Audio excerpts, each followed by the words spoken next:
I'm Amber, 28 female. I live in a city penthouse that overlooks the skyline I helped build, in a way. I run a cybersecurity firm that protects the digital foundations of some of the world's biggest companies. My life is structured, successful, and solitary by design. It's a world away from the dusty, cracked dashboard of the family sedan where my old life ended. I built this empire not just for success, but as a fortress to keep the ghosts of my past from ever reaching me. But last week, a single piece of paper slipped through the walls, a wedding invitation that proved no fortress is ever truly impenetrable. Before this story unfolds, I'd love to connect with you. Please let me know in the comments where you're watching from and what time it is in your corner of the world. It's amazing to see how far these stories can travel. The memory isn't hazy or dreamlike. It's etched into my mind with the sharp, unforgiving clarity of a diamond. I was 14. The air in the car was thick with a greasy film from fast food and the unspoken tension that had been our family's fourth passenger for years. My father, Mark, was driving. His knuckles were white on the steering wheel, a telltale sign of his simmering rage. My mother, Susan, sat in the passenger seat, staring out the window, her face a mask of practiced indifference. In the backseat with me, my little sister Jessica, then 10, was asleep, her head lolling against the window, oblivious. We were on our way back from what was supposed to be a budget vacation, a trip to a third-rate amusement park a few states over. The trip had been a disaster, a constant string of arguments over money, punctuated by my father's booming voice and my mother's weaponized silence. The fight that sealed my fate started over something trivial, a spilled soda in the backseat. It was my fault. I had fumbled the cup, and a wave of sticky brown liquid had soaked into the already stained upholstery. Mark's eyes found mine in the rearview mirror, and they were filled with a terrifying, cold fury. "Look what you did, you clumsy brat," he seethed. The words were a prelude to the storm I knew was coming. Susan didn't turn around. She just sighed, a long, weary sound that told me she was siding with him, as she always did. She wouldn't defend me. She never did. "It was an accident," I whispered, my voice trembling. I was already trying to blot the mess with a wad of napkins. My apology was gasoline on his fire. He started yelling about the resale value of the car, about how I was a constant drain on their finances, how I never thought about anyone but myself. Each word was a calculated blow. I started to cry, silent tears tracking paths through the grime on my face. That was my second mistake. My tears always enraged him more. "Oh, here we go," he mocked, his voice dripping with contempt. "Turn on the waterworks. That's your solution to everything, isn't it?" My mother finally spoke, her voice flat and empty. "Mark, just pull over. I need a break from this." He swerved violently onto the next exit ramp, the tires screeching in protest. The sign read "Rest Area, 1 mile." The rest stop was a bleak, concrete island under the harsh glare of highway lights. It was late, close to midnight, and the place was nearly deserted save for a few long-haul trucks humming in the dark. He parked the car far from the main building, under a flickering fluorescent light that made everything look sickly and green. "Get out," he ordered, his voice dangerously low. I looked at him, confused. "What?" "I said get out of the car, go to the bathroom, clean yourself up, you're a mess." Relief washed over me. It was just a stop. I could splash some water on my face, compose myself, and maybe the rest of the drive would be quiet. I opened the door and stepped out into the humid night air. The cicadas buzzed loudly in the nearby trees. I closed the car door, and in that instant I heard the click of the central locks. I turned back, my heart suddenly pounding in my chest. Through the window, I saw my father's face, twisted in a cruel smirk. My mother was still looking straight ahead, a statue of apathy. Jessica was still asleep in the back. I knocked on the glass, my initial confusion turning into a cold dread. "Dad, what are you doing?" "Unlock the door." He just stared at me. My mother finally turned her head, and her expression was the worst part. There was no anger, no sadness, there was nothing. It was the look you'd give a stranger, a piece of trash on the side of the road. "Stop being so dramatic, Amber," she said, her voice muffled by the glass. "You wanted attention, now you have it." He put the car in drive. The sedan rolled forward slowly at first, and I walked alongside it, banging on the window, my pleas becoming more frantic. "Please." "Don't do this, Dad, Mom, please." I was sobbing openly now, the ugly, gasping sobs of a terrified child. Their mockery echoed in my head. Turn on the waterworks. The car kept up speed. I started to run, but it was no use. I saw my father's eyes in the rearview mirror one last time. He wasn't just looking at me, he was watching me, savoring the moment. Then, the car merged back onto the highway, its red taillights shrinking into the vast, indifferent darkness until they were just two pinpricks, and then they were gone. I stood there, alone in the middle of a deserted rest stop, a 14-year-old girl in jeans and a faded t-shirt with $20 in my pocket and a half-empty bottle of water. The sound of the highway was a constant, impersonal roar. For a long time, I couldn't move. Shock is a merciful anesthetic. I kept expecting the car to reappear, for this to be some kind of horrific, twisted lesson. A joke. But as the minutes turned into an hour, the cold reality began to seep into my bones. They weren't coming back. They had driven away. They had looked at their crying, pleading daughter and felt nothing. They had dumped me like a bag of unwanted garbage. In that moment, something inside me broke. The part of a child that believes in the unconditional love of a parent, the part that trusts in the safety of family, it shattered into a million pieces. And in its place, something new began to form. It was cold, hard, and sharp. It was the first stone in the foundation of the fortress I would build for myself. I didn't know it then, but the girl they left behind died on that exit ramp. The person who walked into the restroom to wash her tear-streaked face under the buzzing fluorescent lights was someone else entirely. Someone who would learn to survive. Someone who would never, ever be left behind again. The first few hours were a blur of panic and denial. I sat on a concrete bench, hugging my knees to my chest, watching every pair of headlights that entered the rest stop, praying it was them. Each time a car slowed, my heart would leap with a desperate, foolish hope, only to crash when it drove past. The world had shrunk to this small, sterile patch of asphalt and manicured grass. The vending machines hummed, offering snacks and drinks I was too terrified to buy, convinced I needed to save every penny. Sometime before dawn, a state trooper doing his rounds noticed me. He was a kind man with tired eyes and a gentle voice. He asked me where my parents were, and the lie came surprisingly easily. They went to get gas. They should be right back. I couldn't bring myself to say the words, to admit I had been abandoned. It felt like a failure, my failure. He bought me a hot chocolate from the machine and waited with me for almost an hour. His presence was a small comfort, a temporary shield against the terrifying reality of my situation. But eventually, he got a call and had to leave. "You sure you'll be okay, kid?" he asked, his brow furrowed with concern. I nodded, forcing a smile. "I'm sure. Thank you, officer." The moment his cruiser pulled away, the shield vanished and I was alone again. It was then that I finally accepted it. They weren't coming back. The lie I told the officer was the last time I would ever try to protect them. The sun came up, painting the sky in shades of orange and pink that felt like a mockery of my despair. I knew I couldn't stay there. I had to do something. I spent my $20 on a bus ticket to the nearest city, a sprawling, anonymous place where I hoped I could disappear. The next few years were the hardest of my life. I was a ghost in the system, a minor without a guardian.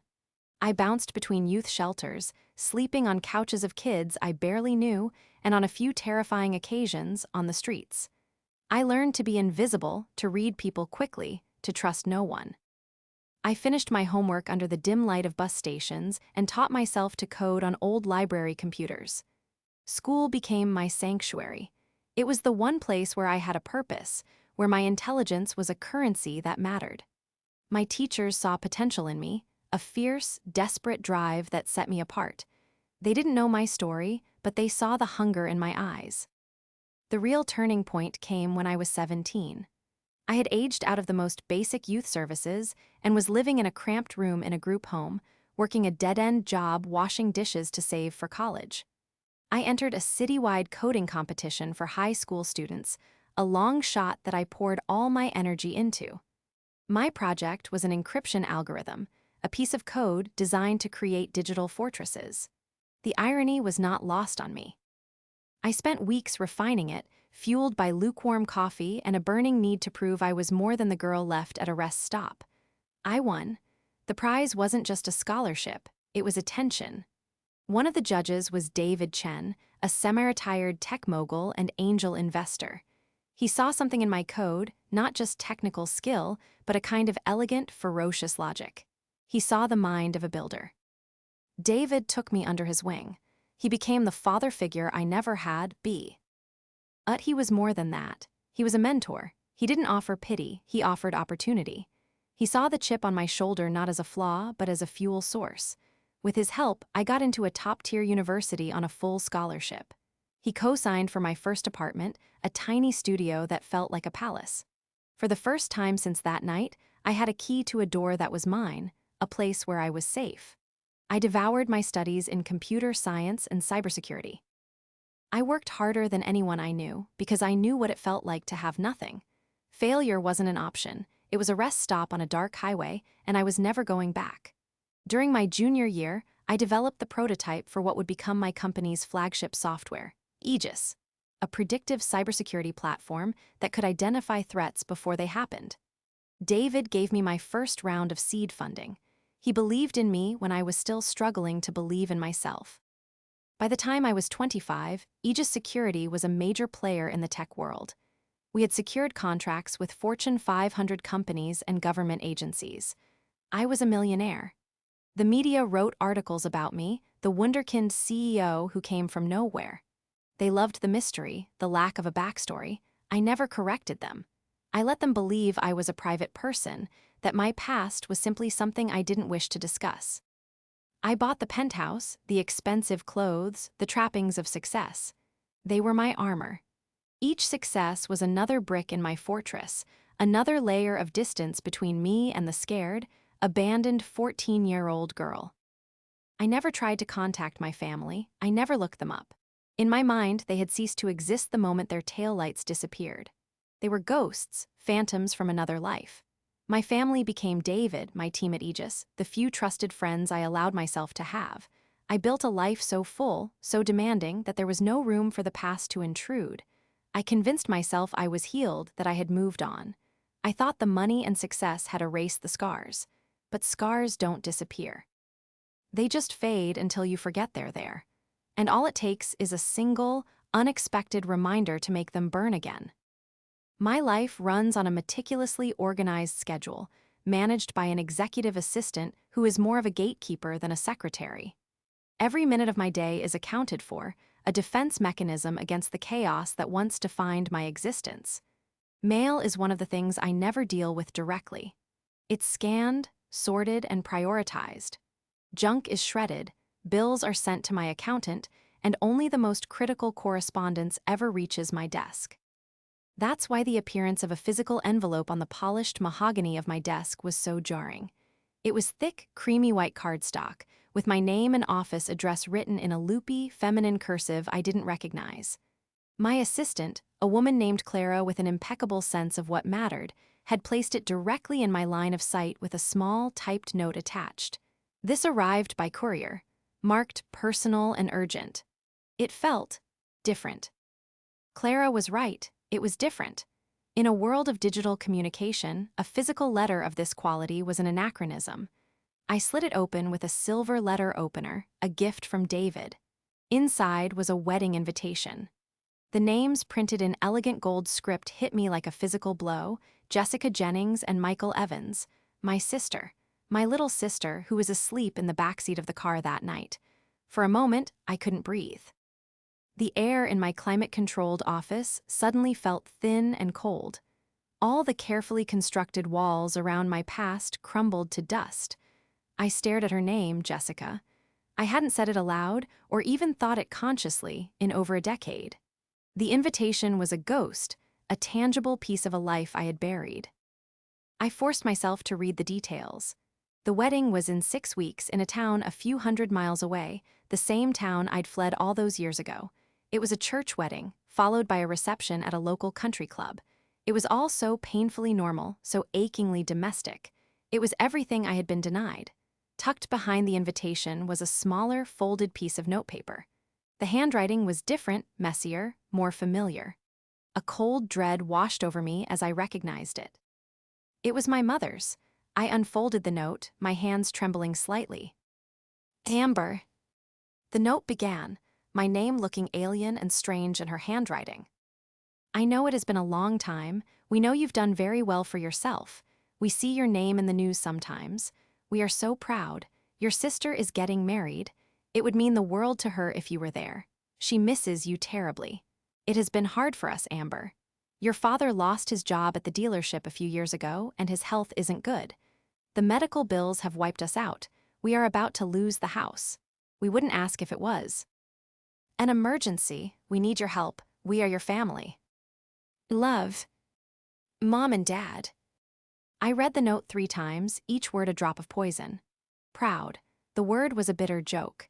They were proud of the success I achieved not because of them but in spite of them. She misses you terribly. A blade of guilt expertly wielded.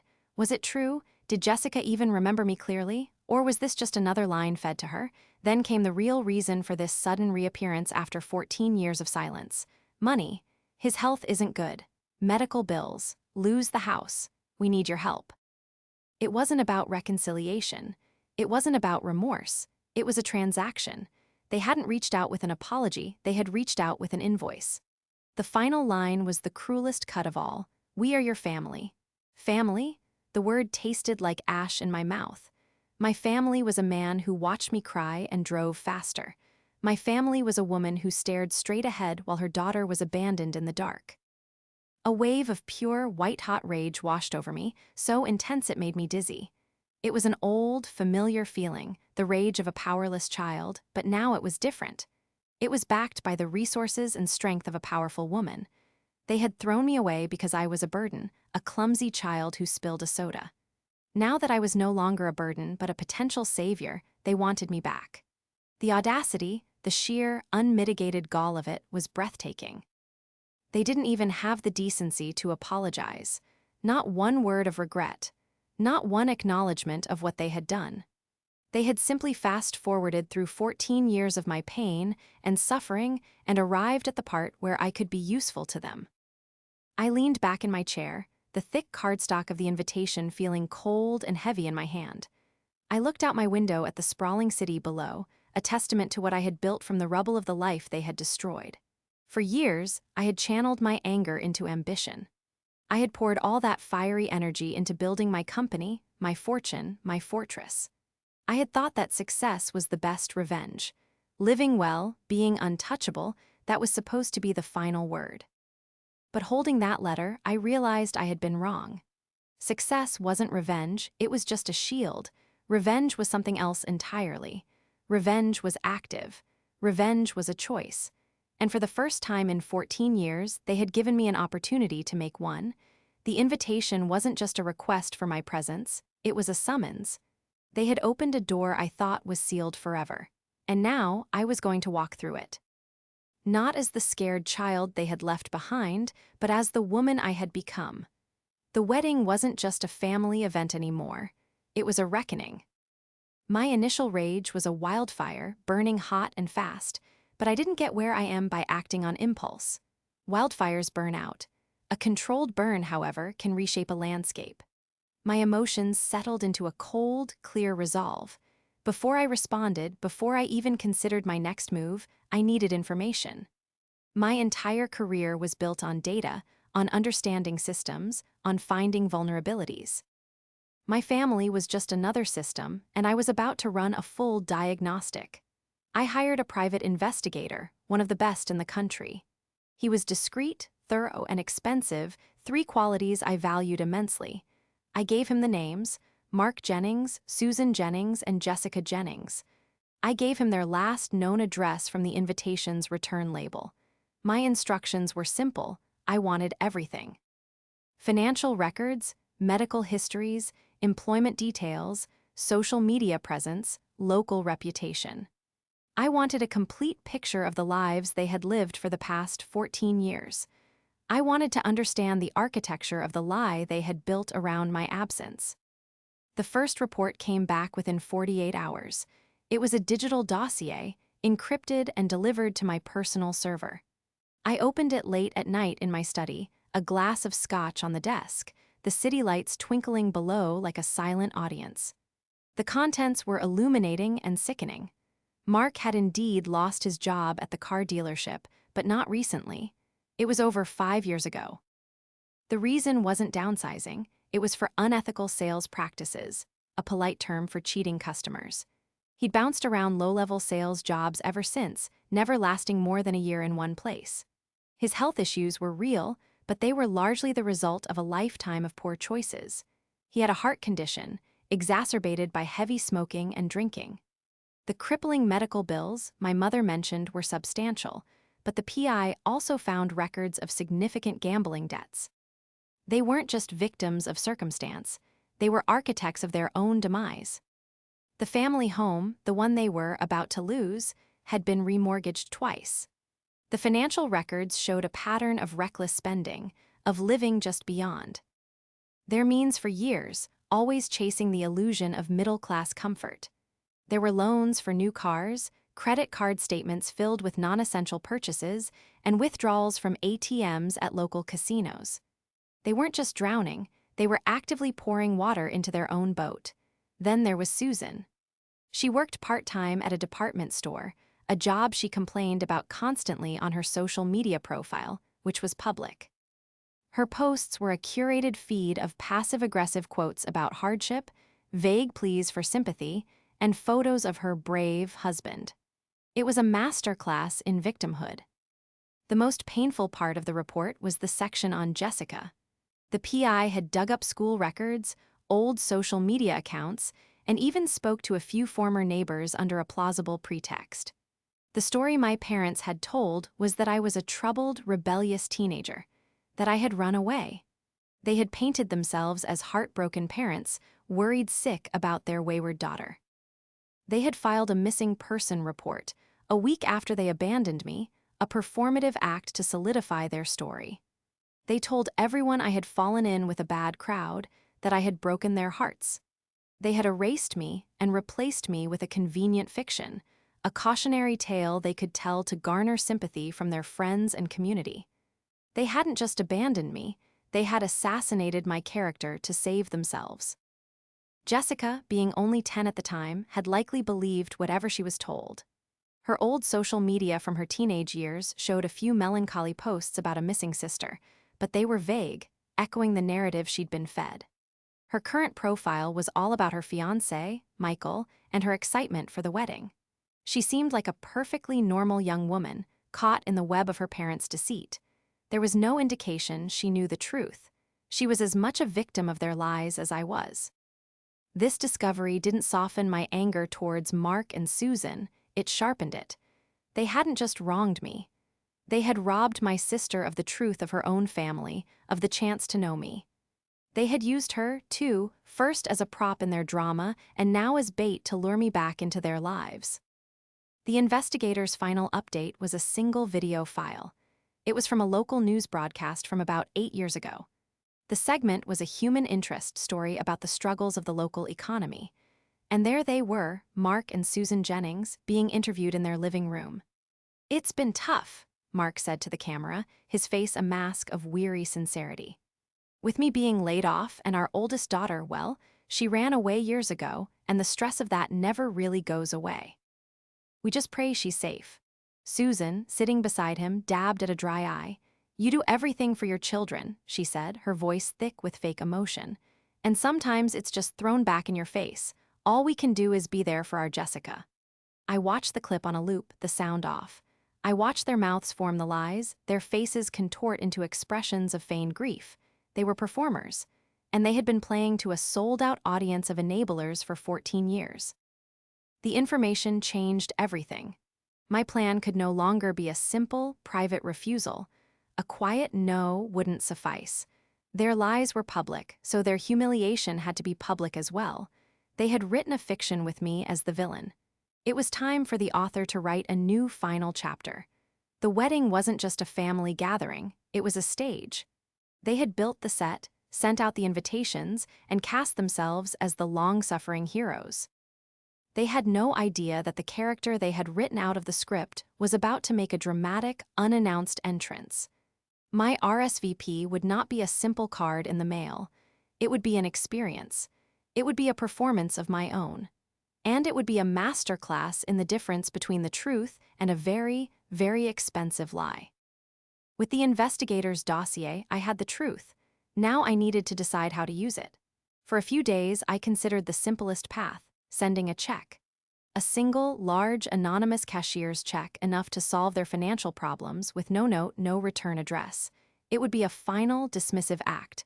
I would give them what they wanted, but deny them what they truly craved. My presence, my acknowledgement, my absolution. It would be a clean, cold end to the story. But it didn't feel right. It felt too easy. It would allow them to continue their fiction. They could tell everyone that their long-lost, repentant daughter had finally come through. They would once again cast themselves as the forgiving parents, their patience finally rewarded. No, a check was a bandage, and this wound needed to be cauterized. My countermove needed to be precise, theatrical, and utterly devastating to their narrative. The wedding was their chosen stage, so I would PL. My part on their stage.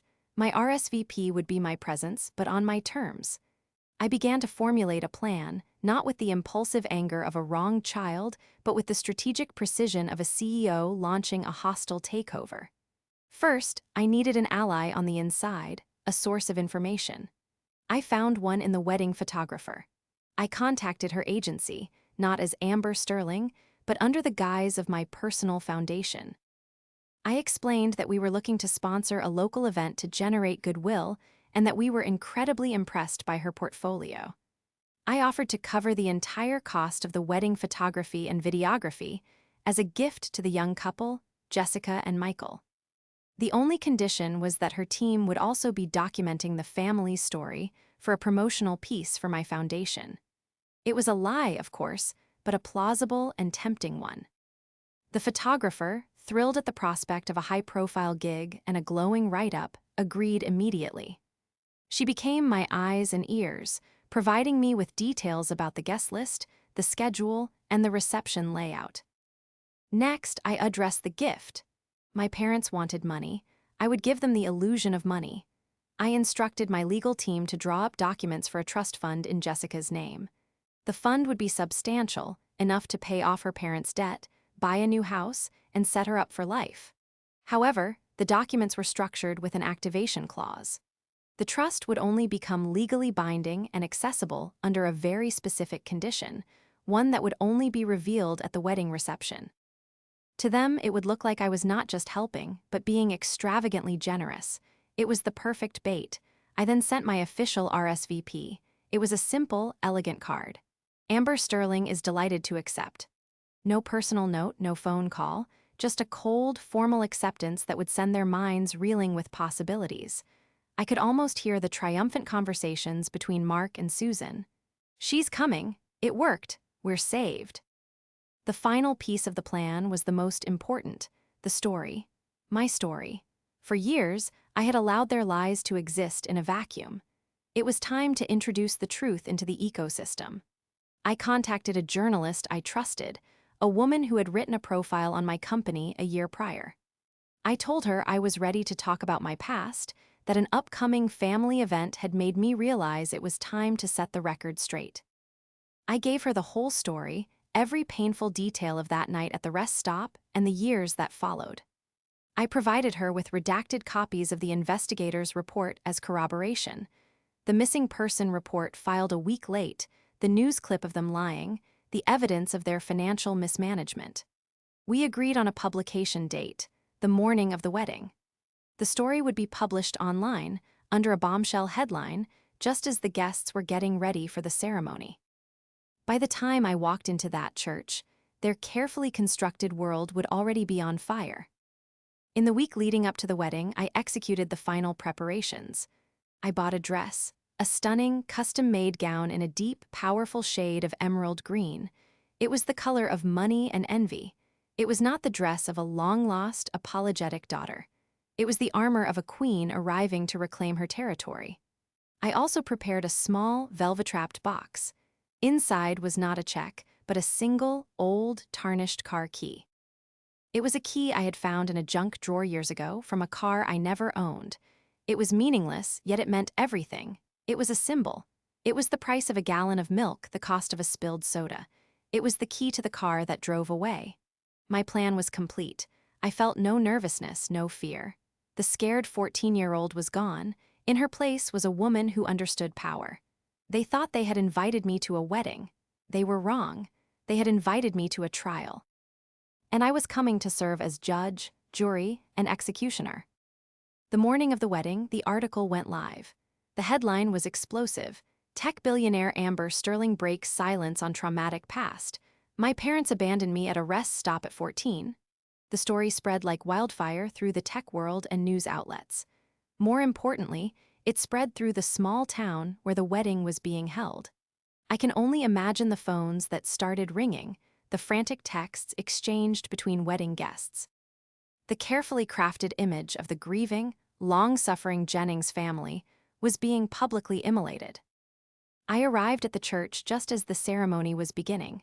I slipped into a back pew, an emerald specter amidst a sea of pastels. I saw them at the front. Mark, looking bloated and unwell in a rented tuxedo. Susan, her face a mask of brittle cheerfulness, surely still unaware of the digital firestorm raging outside the church's stone walls. Then I saw Jessica. She was beautiful, a vision eye. White, but her face was pale and her eyes were troubled. She looked scared. My heart ached for her.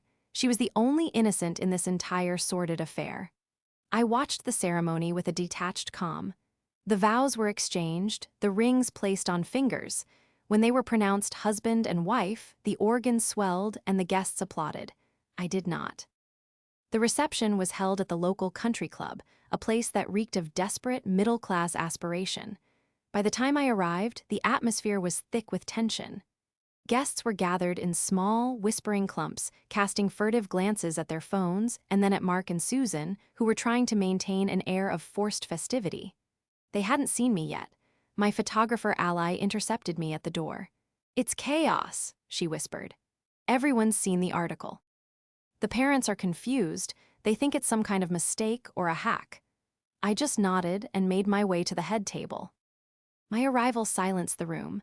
I walked directly towards them, the whispers dying as I approached. Mark's jaw dropped. Susan's face went white with shock, her smile dissolving. "Amber," she stammered, her voice a brittle whisper. "You came?" "You invited me," I replied, my voice cool and even. Before they could say more, the wedding planner, a flustered woman holding a clipboard, announced it was time for the speeches. The best man gave a charming, generic toast. The maid of honor, Jessica's best friend, cried a little.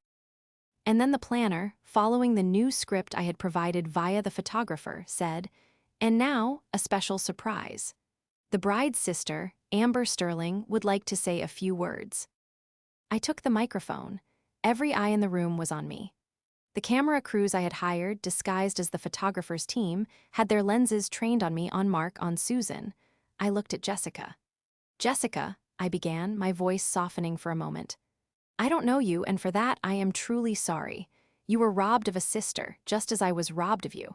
You look beautiful today, and I sincerely wish you and Michael a lifetime of happiness, honesty, and loyalty.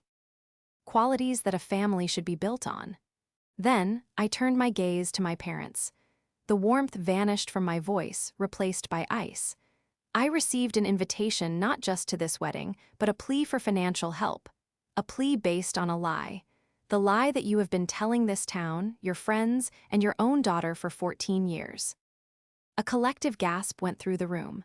Mark started to rise from his chair, his face turning a blotchy red. "Now hold on a minute. You will sit and you will listen," I commanded, my voice sharp and clear, amplified by the microphone. He sank back into his chair, stunned into silence. "You told people I ran away. You painted yourselves as victims. The truth is you abandoned me. You drove me to a rest stop in the middle of the night and left me there because I spilled a soda. You mocked me for crying and you drove away." I let the words hang in the air. The silence in the room was absolute. You didn't abandon a rebellious teenager. You abandoned a scared child. And you did it because you are cowards.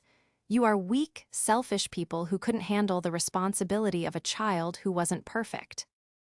I looked around the room at the faces of their friends, their community. You want my help? You want my money?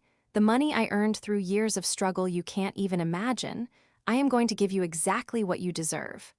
I walked to the gift table and picked up the velvet box. I returned to the microphone and held it up. Jessica, as a wedding gift, I have established a trust fund in your name. It contains enough money to secure your future, to buy a home, and to live comfortably, free from the financial poison that has defined this family. Jessica's eyes filled with tears, a mix of confusion and dawning understanding. Susan and Mark stared at me, their expressions turning from shock to greedy anticipation. However, I continued, this trust comes with one condition.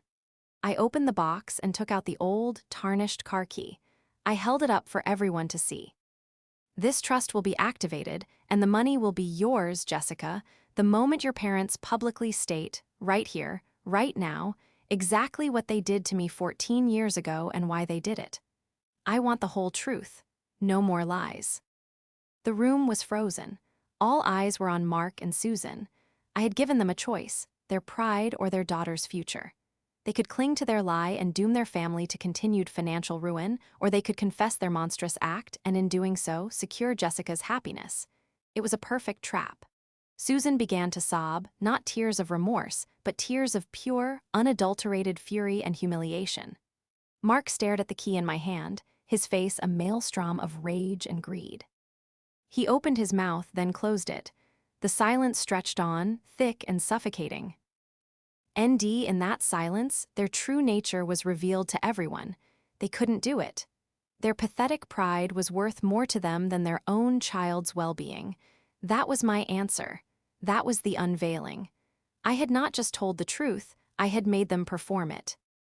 The standoff at the head table felt like an eternity. Mark and Susan were trapped, impaled on the horns of the dilemma I had so carefully constructed. The greed in their eyes warred with the shame, and for a horrifying moment, I thought Mark might actually do it. I saw his mouth twitch, preparing to trade a confession for cash. But then he looked around the room, at the faces of his friends and neighbors, all staring at him with a mixture of pity and contempt. His pride won. He slammed his hand on the table and stood up, his face purple with rage. "Get out," he snarled, pointing a trembling finger at me. "Get out of my daughter's wedding and take your filthy money with you." Susan, ever his follower, chimed in through her performative sobs. "How could you do this to us, to your own family?" The victim card. It was the only one they had left to play, but the room was no longer buying it. The spell was broken. Their friends were looking at them not as the poor, wrong Jenningses, but as the people from the news article. As monsters. I placed the microphone back on its stand, my movements calm and deliberate. I looked at Jessica. Her face was a canvas of devastation. The fairy tale of her wedding day had been ripped to shreds, revealing the ugly reality beneath. Her fiancé, Michael, put a protective arm around her. He looked at me, not with anger, but with a kind of grim understanding. He then looked at his new in-laws with undisguised disgust.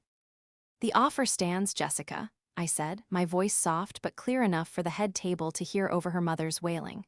"The trust is in your name. It can be activated by you and you alone. You know the condition. The choice is yours." I turned and walked away. I didn't look back. The murmuring of the crowd rose behind me as I exited the country club into the cool evening air. I had done what I came to do.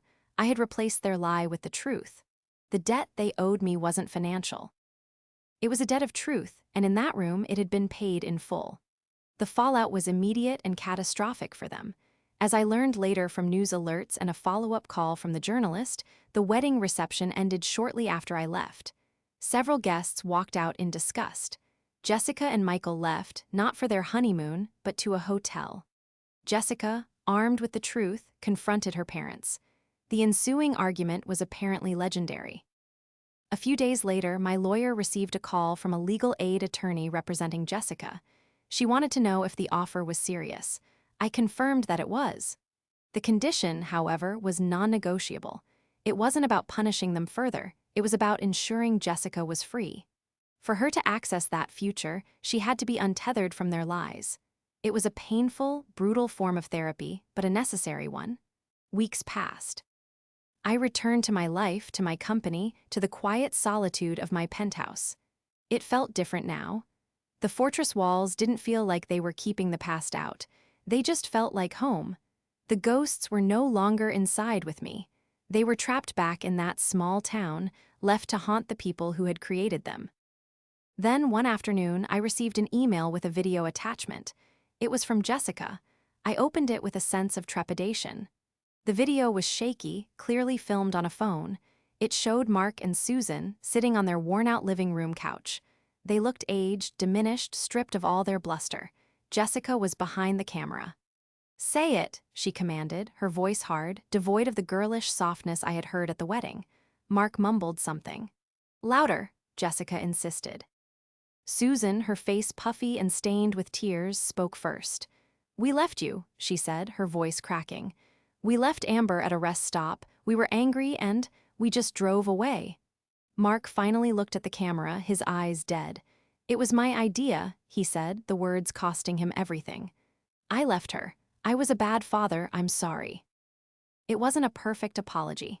It was coerced, transactional, and born of desperation. But it was the truth spoken aloud, and for Jessica, that was enough. The video was her declaration of independence. She had forced them to speak the truth, not for me, but for herself. She had chosen her future over their fiction. The next day, my lawyer informed me that the trust had been activated. I never spoke to Jessica directly, but I didn't need to.